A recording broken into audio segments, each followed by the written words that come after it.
mesa de este miércoles 9 de agosto de 2017 con Gerardo Caetano, Guillermo Fossati, Teresa Herrera y Rafael Porsekansky. El Frente Amplio viene trabajando desde hace al menos 4 meses en un proyecto de ley que habilitará que los uruguayos puedan votar desde el exterior. El grupo encargado del tema está integrado por los legisladores Roberto Chiasaro del Partido Socialista, Macarena Hellman de IR, Lilian Galán del MPP y Constanza Moreira de Casa Grande. Ellos trabajan en forma conjunta con delegados de Naciones Unidas, la Institución Nacional de Derechos Humanos, el PIT-CNT y la Comisión de Uruguayos por el Voto en el Exterior. El secretario del Frente Amplio, Gonzalo Reboledo, comentó que la cuestión fue abordada el fin de semana pasado en la mesa política del Frente Amplio que se celebró en Buenos Aires. ¿Por qué? Y bueno, porque varios militantes que viven en Argentina así lo plantearon. ¿Acompañará el proyecto la oposición? Hablando con El Observador, Chiasaro dijo que esta vez se encontraron con algunas posiciones más flexibles. Reboledo, por su lado, también opinó sobre esta posibilidad. En Uruguay se produjo una elección o una votación simbólica de venezolanos que residen en nuestro país y la oposición celebraba, festejaba y aplaudía el ejercicio de este derecho. Nos llama poderosamente la atención que no tengan la misma sensibilidad con compatriotas, con ciudadanos, con uruguayos que ellos representan en muchos casos, para que puedan ejercer ese mismo derecho que celebran cuando se produce en otros países. Todos quieren hablar del tema. Es un tema... Yo tengo experiencia en el tema. A ver. Claro, porque yo voto en el exterior. Pero no sos uruguaya. No soy uruguaya. Bueno, me descalifica eso, Emiliano. Al contrario, creo que puedo hablar de la experiencia. Claro, puedo hablar de la experiencia. A mí me parece muy interesante, me parece una forma de estar cerca del país, de poder opinar, porque además mentira que las políticas, porque uno de los grandes argumentos es no, las políticas inciden. No, sí, las políticas de tu país de origen más tarde, aunque sea desde el punto de vista personal o aunque sea desde el punto de vista laboral, desde muchísimos puntos de vista, inciden en ti mismo y tú mismo podés incidir en cosas que tienen que ver con la política de tu país. Así que yo estoy totalmente de acuerdo con el voto consular, absolutamente de acuerdo. Además, Uruguay es de los pocos países en América que no lo tiene. ¿Quién no está de acuerdo? Que no lo tiene. Es uno de los pocos países que no lo tiene. El único país con Surinam. Con Surinam de Sudamérica, que no tiene. Exactamente. Y en Occidente, entre las democracias desarrolladas, prácticamente todos tienen el voto. Ahora, ¿por qué me parece que esta discusión la dimos 85.322 veces en la historia de este programa? Quiero terminar con una cosita muy corta. Me parece que exhorto a los que tienen que decidir esto que miren con un poquito más para allá. Más en el horizonte, de mirada alta, porque me parece que esta discusión está muy contaminada de que no vaya a ser, de que como la mayoría, la fantasía, ¿no? Digo, porque tampoco está comprobado, de que los que viven en el exterior son votantes frentistas, por eso, en mi opinión, la oposición está en contra de eso, porque piensa que va a venir la oleada de... Sí. Por eso digo, la oleada yo creo, compañeros, que acá hay una pregunta clave. Y es si el concepto de residencia tiene que ser determinante a la hora de influir en la política de un país. Yo creo que esa tiene que ser la pregunta central. Si uno le da una respuesta positiva, uno debería estar en contra de una medida así, y si uno le da una respuesta negativa, es decir, no tiene por qué... Hay otros criterios, el criterio de ciudadanía, por sobre el criterio de residencia. Si es más importante ser ciudadano que ser residente, entonces uno debería estar a favor del voto consular. ¿Te puedo hacer una acotación chiquitita? Sí. Si en Uruguay se estuviera de acuerdo con eso, yo no tendría que hacer todo el tramiterío que tengo que hacer para poder votar. Hace 37 años que vivo en Uruguay. Por eso, y ahí quiero decir algunas cosas. En primer lugar, lo que tiene Uruguay hoy no es que tiene un criterio de residencia, porque es perfectamente posible, si uno quiere, tomarse un avión desde Mozambique y venir a votar el día de las elecciones. Nadie se lo va a impedir si votó entre las últimas 2 elecciones, ¿verdad? Ese es un buen argumento. Entonces, no es que el sistema político uruguayo exija residencia, no. Lo que es una cosa mixta, digamos, donde no impide, pero tampoco favorece que voten los uruguayos que se fueron. Sí. Si podés venir, Si puedes venir, bien, y si no venís... Y si se te complica, quedas excluido. No se te facilita el voto, ¿no? Exactamente. Ahora, eso por un lado. Creo que yo personalmente, por ejemplo, no tengo una posición formada y quiero escuchar argumentos. Es uno de esos temas donde a mí me encantaría escuchar los argumentos por profundidad, porque creo que hay buenas razones para estar a favor y buenas razones para estar en contra. Reitero, si uno es coherente y aplica la residencia. No esta cosa mixta que tiene ahora Guillermo, una cosita más pequeña. El otro asunto, que yo creo que es inevitable discutir, es que esto evidentemente, en este momento, tiene una intención electoral. Esto hay que decirlo. Porque de la misma manera que había que decirlo que blancos y colorados se juntaron para generar una reforma constitucional en el año 96 para que el Frente no accediera al poder en la siguiente elección, a través del balotaje. O sea, la movida del Frente es muy clara. El Frente está asustado y con razón. Ahora, eso igual no debería eximirnos de instalar un debate que es necesario, porque es un tema urticante e importante. Ahora, hay oyentes que recuerdan que ya hubo un pronunciamiento en plebiscito sobre tema, ¿no? Emiliano, por ahí voy. Ya la ciudadanía dijo que no. Entonces... Se trata, equivale a ignorar una ley refrendada por la ciudadanía en 2 oportunidades, 1989 y 2009. O sea, es ignorar las decisiones de la gente en primer lugar. Es una bandera histórica de la izquierda. Otro punto importante. Yo claramente veo que voy a tener una posición... No con respecto a Rafael, que presentó que hay posiciones que se podrían hablar a favor o en contra, pero sí con respecto a Teresa y Gerardo, que Gerardo no se expresó, pero puedo inferir su posición. Yo considero que... Guillermo, yo estoy en contra, y por eso los planteo. Creo que hay operativamente una cantidad de razones para estar en contra, que ahora voy a mencionar algunas de ellas, y sí destaco el componente de residencia del que hablaba Rafael. Porque me parece que eso de votar y no ser beneficiado o afectado por las consecuencias de tu voto no corre. Si tú votás y si lo que tú votaste después se transforma en un desastre para el país, tú estás afuera balconeándola y mirándola a la distancia. Ese es un aspecto que me parece importante, por el cual hay una diferencia entre el residente y el no residente. Y eso no se puede negar, que hay una diferencia en eso. Después tenés el otro aspecto. En nuestro país es obligatorio el voto. ¿Lo vas a hacer obligatorio para el exterior? Lo tenés que hacer obligatorio. Si no lo haces obligatorio, estás estableciendo una diferencia. Fíjate que es interesante. Todos los que están a favor de este tema, los políticos que están impulsando esto, el tema que siempre eluden es el de la obligatoriedad. Mira, ese es otro punto interesante. Ese es otro punto muy interesante, ¿no? Hay una idea que dice que sí, salvo que no haya consulados a determinado radio. Pero es muy importante este punto, muy importante. El voto en el exterior es voluntario en casi todos los países. Bueno, pero hay una contradicción. Pero hay una contradicción, hay una diferencia con respecto al ciudadano que está en el país y que tiene la obligación de votar. Por lo tanto, tú ahí tenés un componente de decisión que no es nada sencillo y que cabe considerarlo en todo su alcance, ¿no? ¿Puedo? Bueno, dale. ¿Habías terminado? No, pero dale. Después me das la palabra de vuelta a mí. Viste que está lleno de gente larguera esta mesa. Sí. No, al revés. Es contagioso. Yo estoy convencido de que si se toman los tiempos, se tienen que quedar callados varios miércoles y hablo yo solo. Bueno, la victimización no es buen rumbo. Yo creo que si en este tema empezamos con la mirada partidista mezquina, no vamos a ningún lado.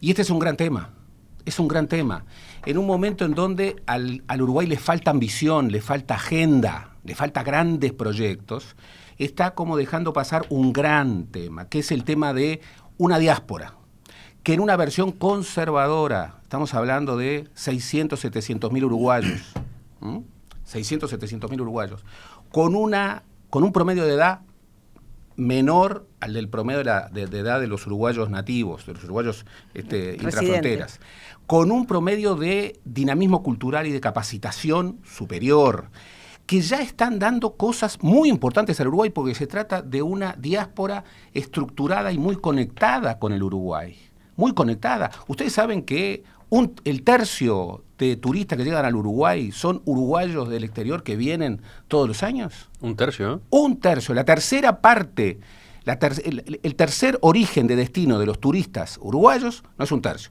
La tercera parte un tercio, el origen de destino, el destino, después de los argentinos y de los brasileños, ¿quiénes son los turistas uruguayos los turistas que más vienen al Uruguay? Los uruguayos que viven en el extranjero. ¿Saben el número de remesas que, siempre subvaluado, incorpora el Banco Central como remesas de los uruguayos en el exterior? Obviamente mucho más, 130 millones de dólares. ¿Saben las redes de solidaridad que se explican? Bárbaro. Si yo hago el cálculo, como lo hace Guillermo, desde la perspectiva del Partido Nacional, de decir, no, pero ahora que estoy tan cerca, este flujo del voto, ¿qué me va a venir? Y yo no tengo otra cosa que acordarme de Wilson Ferreira.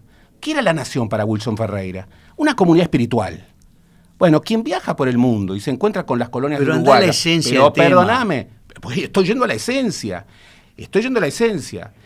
Al Uruguay que le falta esos gestos de grandeza, que le falta mirar lejos, que le falta mundo. Tiene 600, 700 mil uruguayos en el mundo, 600.000. hipercalificados, y a la hora de reincorporarlos plenamente, otorgándoles nada menos que un derecho que ya tienen. Y quiero terminar. Recuerdo bien a Héctor Grosespiel. En ningún lugar de la Constitución se establece como causal de suspensión de la ciudadanía el residir fuera del país. Ellos no es otorgarles un derecho que no tengan, es efectivizar un derecho que ya tienen. Entonces, ¿por qué no miramos más largo? No solo es derecho, hay obligaciones también. Supuesto y no la van a cumplir, el de la obligación, por supuesto que hay que construir las vías jurídicas. Nadie está negando eso. Y tienen que ser vías jurídicamente impecables y constitucionalmente impecables. Pero miremos más allá y no construyamos nuestra posición desde prejuicios, que además son prejuicios arcaicos, anacrónicos. Pero Gerardo, no es un prejuicio decir que el Frente instala este tema porque hay una preocupación electoral. Yo creo que en parte lo es. Yo he recorrido buena parte. Sé que algunos frentistas de hace tiempo quieren instalar este tema por un tema de convicción ideológica. Pero acá hay también una pretensión electoral. No tengo la menor duda, pero los uruguayos lisos y llanos, la mayoría de los cuales tienen personas en el exterior, y no solamente personas vinculadas con el proceso del exilio, personas vinculadas con la migración económica y social, bueno, sienten como una afrenta que esos uruguayos que en los momentos más difíciles, la crisis del 2002, por ejemplo, fueron un instrumento clave para que el Uruguay superara esa situación. Gerardo, está muy bien lo que decís, pero es una mirada parcial. Tú tenés que mirar las otras miradas también. Y las mirada, Guillermo, tu mirada, Guillermo. Yo te destaqué, decir una cosa. Para un poquitito, sí. Yo te destaqué una serie de puntos muy importantes. Uno es el de la obligatoriedad. Y ese es un concepto central. Tú no podés establecer diferencias entre el ciudadano que es residente tiene la obligación y el que está votando en el exterior. ¿Sabes desde cuándo hay obligación? Desde la reforma constitucional última, que es la del 67. Porque la reforma del 96 es una reforma, es una incorporación a la reforma matriz, que es la reforma del 97. Hasta el 97 en la República nunca hubo obligatoriedad del voto. 67. No, es una realidad. Hay problemas constitucionales y legales. En tu partido, el diputado Trovo está incorporando la idea de que haya dos legisladores. Dos legisladores del Departamento 20. Bien, Departamento 20, dos legisladores. Exacto. Uno dice, no podemos mirar esto con una visión más grande. Les hago dos anécdotas. Hace 20 años, un científico brillante, que hoy es el embajador uruguayo en Francia, vino trayendo nada menos que el Instituto Pasteur, que lo quería Brasil, lo quería Alemania. ¿Saben una cosa? Y además era un proyecto que lo financiaba Francia y la contrapartida uruguaya era con donación de deuda. ¿Sabe lo que hizo el gobierno uruguayo de la época? No. ¿Por qué? Porque seguramente atrás estaba el voto de los uruguayos en el exterior. En ese mismo momento, en la Universidad de la República, hubo un grupo diáspora que quería hacer una cosa muy importante. Bueno, estudiar quiénes son, dónde están, en qué podemos ayudarlos, en qué nos pueden ayudar. No, tenía el financiamiento del BID. No. ¿Por qué? Porque atrás estaba el voto de los uruguayos en el exterior. Y yo viendo esas colonias, pero yo te pregunto, en Estados Unidos, la mayoría son frente amplistas. ¿Qué valor le asignás tú al pronunciamiento en dos oportunidades de la ciudadanía? Un valor enorme. Pero no hay ningún principio legal que indique que una cosa plebiscitada se juzga de una vez y para siempre. No, en dos oportunidades se pronunció la ciudadanía. O dos o tres o cuatro veces. Se puede someter a plebiscito tantas veces como el pueblo entienda, siempre que cumpla los requerimientos. Lo que señalaba Rafael. Quiero recordar en el 2009. En el 2009 se plebiscitó el voto epistolar. Que no, claro, que no es lo ahora mismo que el voto consular. Que tenía dificultades mayores. Y lo que dice Rafael de la residencia.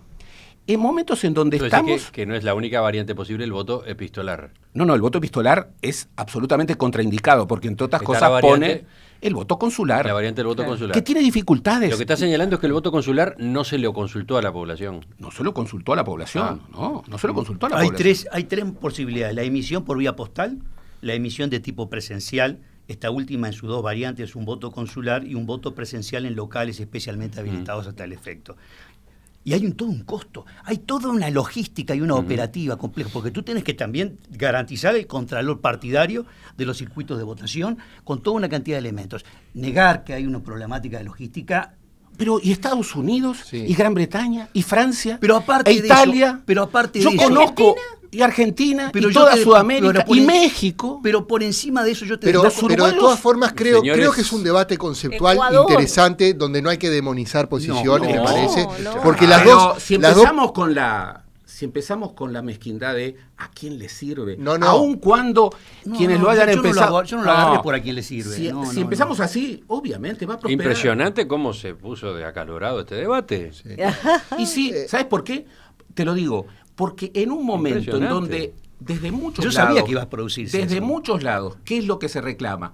Que al Uruguay, al gobierno, le falta ambición, le faltan grandes iniciativas. Yo creo que una iniciativa que incorpore y que profundice una dimensión de ciudadanía de la diáspora es una gran iniciativa, porque además tenés una diáspora especial, estructurada, ahí tenés de pronto un tema igual que tiene que ver con quiero insistir en algo. Lo que tenemos hoy es un mix que a mí no me convence. ¿Por qué no me convence? Porque no es ni chicha ni limonada. Porque, por un lado, no se requiere ser residente, sino simplemente estar en el país al momento de votar.